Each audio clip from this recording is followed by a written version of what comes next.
GVMC 48వ వార్డులో నూతన వీధి దీపాల ఏర్పాటు. జీవీఎంసీ 48వ వార్డులో నూతన వీధి దీపాల ఏర్పాటు కార్యక్రమం ప్రారంభమైంది.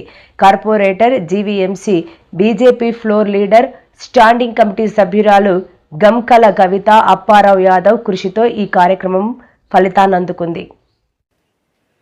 జీవీఎంసీ 48వ వార్డులో నూతన వీధి దీపాల ఏర్పాటు. విశాఖపట్నం జీవీఎంసీ 48వ వార్డులో నూతన వీధి దీపాల ఏర్పాటు కార్యక్రమం ప్రారంభమైంది. Corporator, GVMC BJP floor leader, standing committee సభ్యురాలు గంకల కవిత అప్పారావు యాదవ్ కృషితో ఈ కార్యక్రమం ఫలితాన్నందుకుంది. వార్డులోని కొండవాలు ప్రాంతాల్లో ఎలక్ట్రికల్ పోల్స్, వీధి దీపాల ఏర్పాటు అవసరమని మేయర్, జిల్లా యంత్రాంగానికి పలుమార్లు వినతులు సమర్పించారు. ఈ మేరకు స్పందించే అధికారులు వార్డులో పర్యటించారు. ఈ సందర్భంగా 16.5 లక్షల రూపాయలతో నూతన రింగ్ పోల్స్, వీధి దీపాలు మంజూరు చేసినట్లు గంకల కవిత తెలిపారు.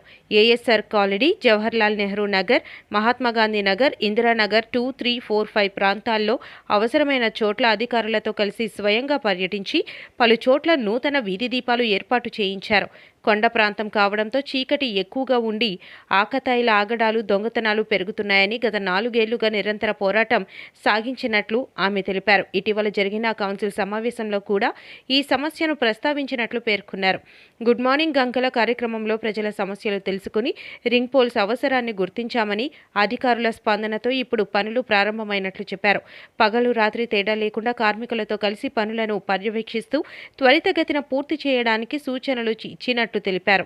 త్వరలో మరికొన్ని ప్రాంతాల్లో హైమోస్ట్ లైట్లు, సోలార్ వీధి దీపాలు కూడా ఏర్పాటు చేసి వార్డు అంతటా వెలుగులు నింపుతామని గంకల హామీ ఇచ్చారు. వార్డులో నూతన వీధి దీపాల ఏర్పాటు పట్ల స్థానికులు హర్షం వ్యక్తం చేస్తూ వార్డు అభివృద్ధికి కృషి చేస్తున్న గంకల కవితకు కృతజ్ఞతలు తెలిపారు. వార్డు ప్రజలకు ఎటువంటి సమస్య వచ్చినా తక్షణమే తనను సంప్రదించాలని గంకల సూచించారు.